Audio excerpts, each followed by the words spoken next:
American luxury begins at Tiffany & Company. Its diamond rings nestled in a Tiffany setting wrapped in an iconic blue box.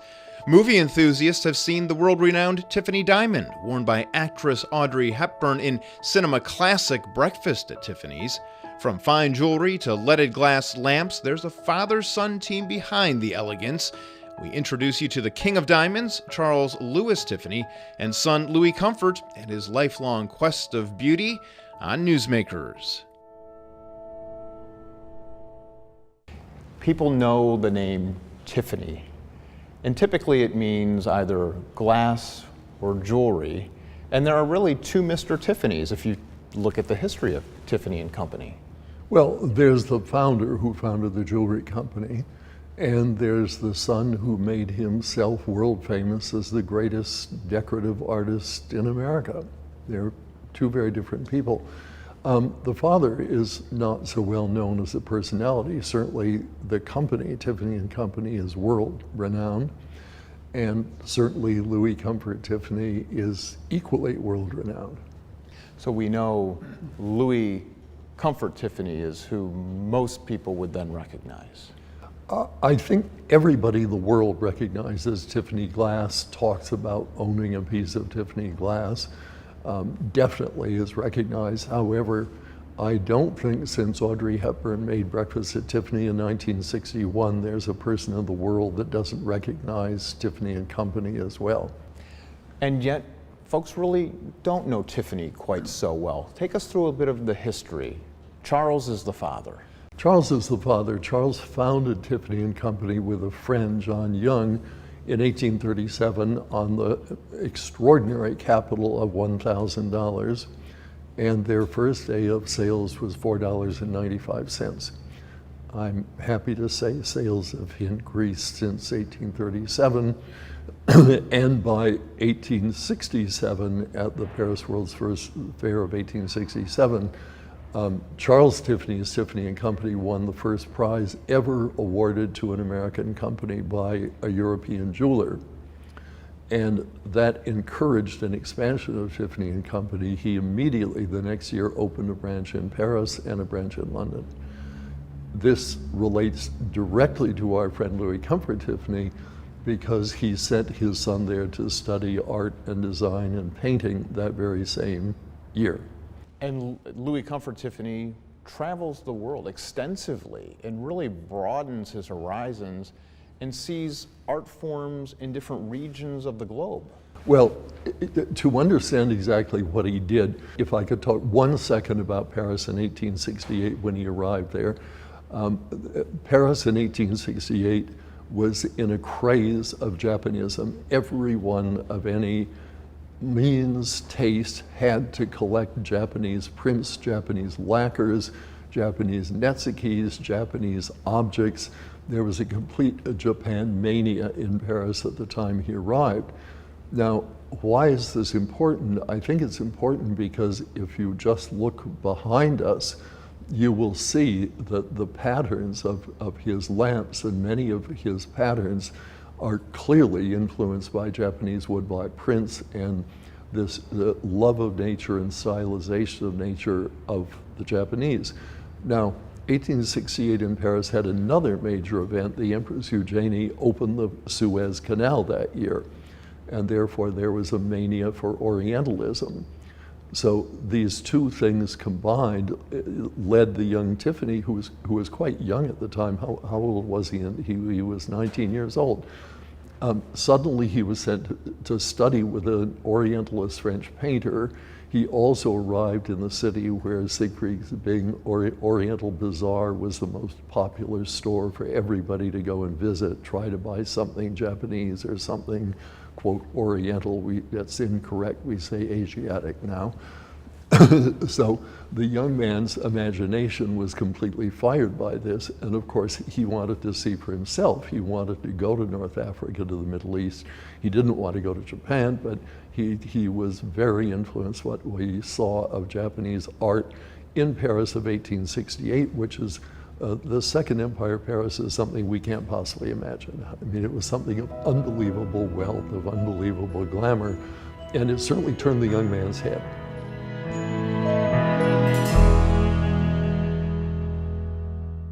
Dragonflies have an influence. Dragonflies came to us through Japanese art, which took over in France in the 1860s and 70s with the Impressionists and this and that. And Louis Comfort Tiffany's mentor at Tiffany, Edward C. Moore, was the great god of Japanese style design in America. And of course, he put dragonflies everywhere. And because one, they're wonderful to look at, they're graphically fascinating, and they bring good luck. So there's nothing to dislike about the dragonfly. Well, describe the colors and the patterns.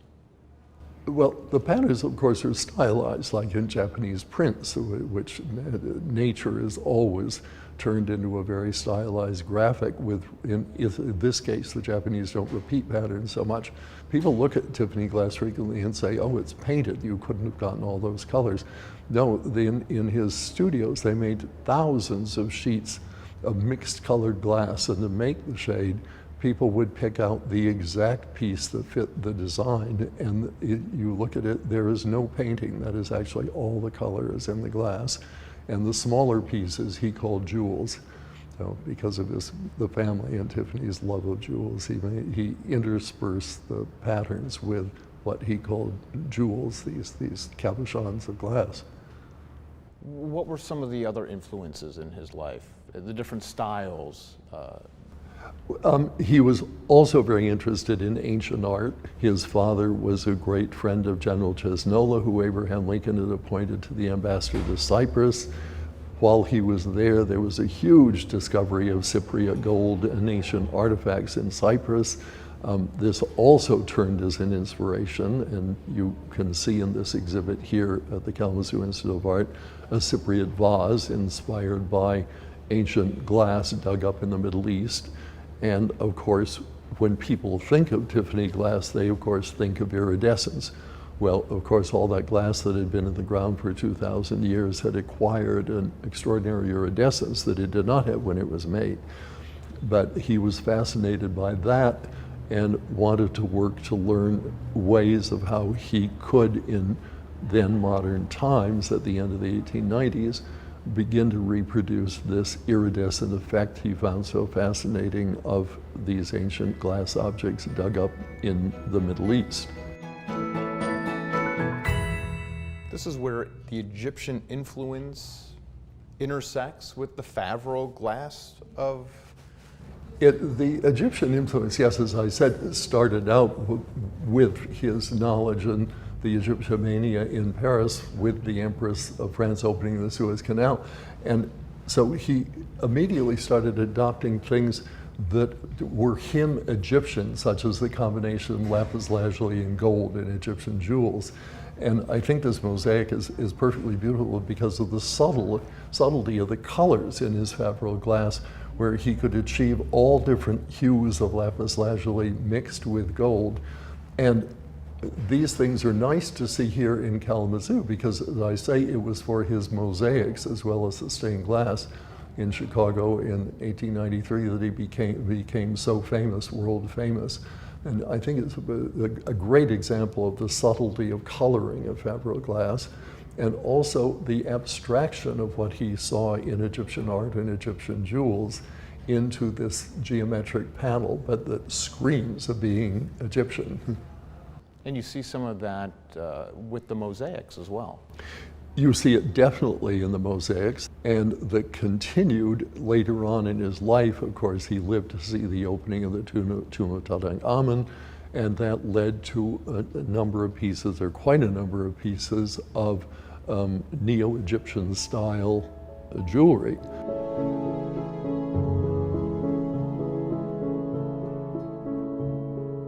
And this is where we see, again, Egyptian influence, but in jewelry. In jewelry, and at two different periods. I mean, some of it earlier here on my left, and then this would have been at the time of the discovery of Tutankhamun's tomb, when everybody was involved in Egyptomania, or what I like to call the Nile style. So that was extremely popular. I think it's one of his really beautiful pieces of jewelry. There's this confluence of these styles that end up in the glasswork. When does that happen? Well, the first great recognition for glass took place very close to where we're sitting. It took place in Chicago at the Chicago World's Fair of 1893, where he had two rooms, one a chapel and another lighter-hearted room that was nearly all stained glass and mosaic. And so, of course, on this floor here at the Kalamazoo Institute of Arts, we have a really remarkable collection of the stained glass and mosaic work of Mr. Tiffany. And that was his first great international recognition. For Louis Comfort Tiffany to win the grand prize there was a big deal. So his world fame really began there in 1893, and so on and so forth. And suddenly everyone had to have a piece of Tiffany glass or a Tiffany lamp in their house if they were anyone of taste and discernment, no matter how small that was. A fascinating thing to me is you can see here in this wonderful exhibit things that would have cost a few dollars and things that would have cost a great deal of money. So in other words, the public could not only be fascinated by what he was doing, these were something to dream about, but they were affordable dreams. Louis Comfort Tiffany and Mark Twain are friends, and Mark Twain coins the phrase, the Gilded Age. Well, the Gilded Age was obviously the end of the 19th century when money seemed to be flowing in the streets of New York, Chicago, Philadelphia, Boston, etc. And of course, Louis Comfort Tiffany was doing designing for, including for Mark Twain and for the Havemeyers and for the very affluent people. But he, as I said, very interested in people of modest means, and there were a number of his inventions which were specifically targeted at a future where everybody in the world would not participate in the Gilded Age with money running in the streets. Now, back to the subject of making things available to the American public. We had at Tiffany's the greatest gemologist of all time, George Frederick Kuntz, who was fascinated by American gemstones. So if you go downstairs, you will see many of these pieces of jewelry are made with sapphires from Montana, with tourmalines from Maine, with American gemstones, which did not cost the price of rubies, emeralds, diamonds, and sapphires. In fact, you will find none of those stones downstairs, with the exception of Montana sapphires, which are actually just as beautiful as any other, but affordable.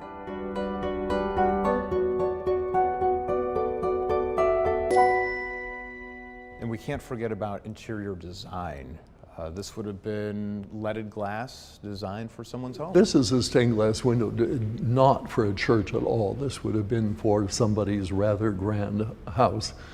Stained glass windows are far more prevalent in domestic interiors. Certainly they're not today, but they were then.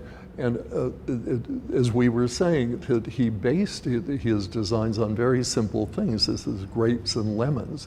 This is not some exotic orchid or lily or things that would have been associated. People talk about him as being all Art Nouveau. Well, no, he was really the Tiffany style, because Art Nouveau, you would have had lots of lilies and twining things and that, but he picked simpler things. He picked a grapevine and some lemons. And I think a remarkable thing about this window is when you look closely at it, you would think at first it's just thousands of brushstrokes of paint to have achieved this. No, every single thing is in the glass. And even when you see these, the direction of the twining grapevines, this would all have been a striated glass that would have been selected for that exact part of the pattern, so that you get this depth from it, and at the same time a curious flatness and a depth, that you get this luminosity too that you would get from a very fine Japanese print. And again, the patterns are based on the use of Japanese formalization and abstraction of nature, and turning nature into something quite two-dimensional, and rejoicing in the patterns that you see in nature. So this window, I think, has just about everything there. It has a Gilded Age interior of marble columns, a trellis of the winter garden or garden of the Belle Epoque or Golden Age house, and it has this love of nature and of simple nature of grapes and lemons, but it is an absolutely stunning example of how he used glass with all of the color and pattern embedded in the glass, and nothing was painted. To me, it's an absolute miracle to look at this. It's spectacular because each piece of glass, it's like no two snowflakes. Each one is its own individual leaf or part of a vine. Yes, they're completely different because in making the glass, they make just tens of thousands of variations, and how the people ever decided which piece to pick, I have no idea. It's a major jigsaw puzzle, but a rather more beautiful one than we normally see. How much glass was produced over the years?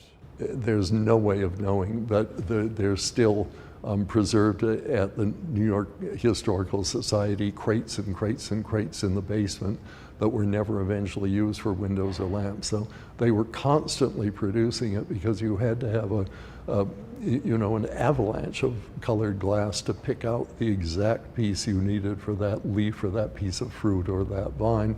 But look at the result, it's breathtaking.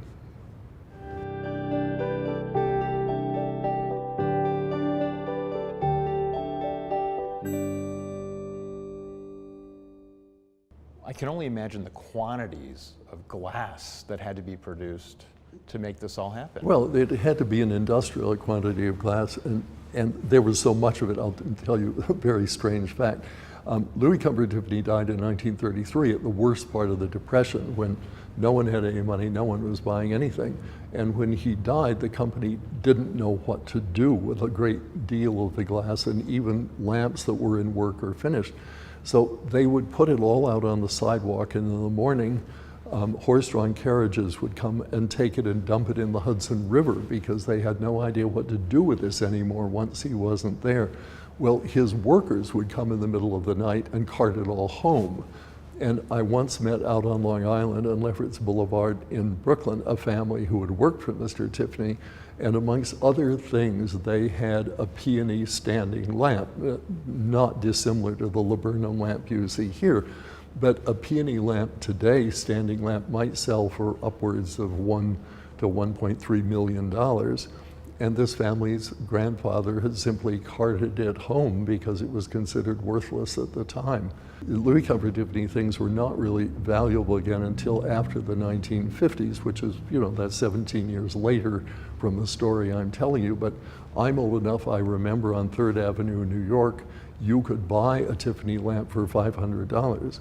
That same lamp may be $250,000 today. After the Depression, after World War II, it took a long time for art and antiques to bounce back. I always liked that period as a period Andy Warhol used to say, yes, art was the first name in America. The jewelry. He puts his own signature on the jewelry. There's a certain color that he uses in implements in the jewelry making. Well, as obvious from the glass, he loved opalescence and iridescence, so I think it's pretty obviously we're going to find a lot of moonstones and opals in the jewelry, which correspond in many ways to what he was doing in glass. You were also going to find the composition of the pieces of jewelry matching rather closely the composition of things that he was doing in stained glass. He was a very consistent artist, and that's one reason that I think he is so enduring and so successful, because you can recognize a Louis Comfort Tiffany vase, lamp, piece of jewelry across a crowded room. He was not all over the place. He was really very, very focused on what he did, and I think that helped make him the great decorative artist that he was.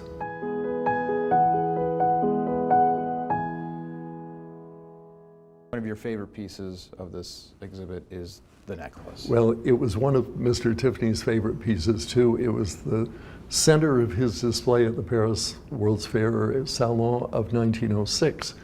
And it's extraordinarily beautiful, but it's a terrific example too of how he uses very inexpensive jewels to create something really magical. It's thin little plaques of nephrite jade and amethyst, but the combination of the greens and purples and the way he's configured it, it's one of the, I think, greatest pieces of early 20th century jewelry.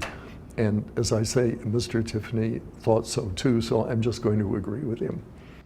How did the world view Tiffany and Company? America is a young country at the time, still developing, and here comes Tiffany and Company. The influence of Tiffany and Company on the rest of the world. Well, we have to understand that when Tiffany and Company opened, New York was a city of 200,000 people. It was twice the size of Kalamazoo, but it was not New York today. And Charles Louis Tiffany really introduced America to real jewelry. And that came about in an interesting way. They had been selling gold-plated things and things. Americans did not have the fabulous fortunes that many have today. And he was very fortunate. He sent his agents to Paris in 1848, just at the time of a minor French Revolution, when King Louis Philippe abdicated and there were riots and things were unpleasant. And the wealthy of Paris were thinking, oh my goodness, this is going to be like the Revolution of 1889. We're all going to get our heads cut off. We better sell our jewelry and flee. So his agents were able to buy up extraordinary jewelry at rock bottom prices and bring them back to America. And that was the first time Americans had actual precious jewelry available to them. So suddenly this skyrocketed Mr. Tiffany from running a very nice, luxury curiosities and small jewels and store to being what the newspapers termed the king of diamonds. It was the first time Americans had really quite valuable, that would not be in modern terms today quite valuable, but in those terms, yes. And then again in 1887, the French government, after the fall of the Second Empire, auctioned off the crown jewels. But the Tiffany diamond has been a kind of symbol of Tiffany and Company since 1878, when it was cut in Paris and brought to the New York store, where it's still on display. So the perception of Americans was terrific. I mean, here is an American jeweler. We don't have to go to Paris or Rome or somewhere, or London, and buy European things. We can actually buy American things. And of course, the designs and the way he approached things were very different, because it didn't bring with it all this baggage of thousands of years of European design. Tiffany design was, as you can see in this room, very much based on nature. You see behind us a beautiful window that is nothing more than grapes and lemons. So there was this love of nature, which was very American, not wanting to import French design or Italian design or English design. Suddenly Tiffany and Company and Louis Comfort Tiffany were offering to them something that was uniquely American and very close to things American. After all, here we are sitting in Michigan. We're covered with Queen Anne's lace and bittersweet and Dutchman's pipe and Jack in the Pulpits and Morning Glory vines and all of these things that Louis Comfort Tiffany and his father looked to. When you walk through this exhibit here at the Kalamazoo Institute of Arts, you're going to say, well, I know what that is. I mean, that's a clematis vine, or that's a grapevine, or that's a Morning Glory leaf. I recognize all of these things. Those are cattails on one of the ceramics. These are things that are part of my daily life, but that have suddenly been turned into remarkable works of art. And so I think there's an instant reaction to that it's not foreign to you. You understand immediately when you look at these things, oh, that's really beautiful, and that's part of me. Or his famous dragonflies, which are ubiquitous here in America, but which he inherited from the Japanese, obviously. The dragonfly is a harbinger of good luck in Japan, but nonetheless, he made it very American. So there was no threshold resistance to the public going to Tiffany and Company, also because of the extraordinary price range, both at Tiffany and Company or the Tiffany studio things of Louis Comfort Tiffany, that you could have a glass scarab brooch for a few dollars, or yes, you could eventually have a far more expensive Louis Comfort Tiffany object.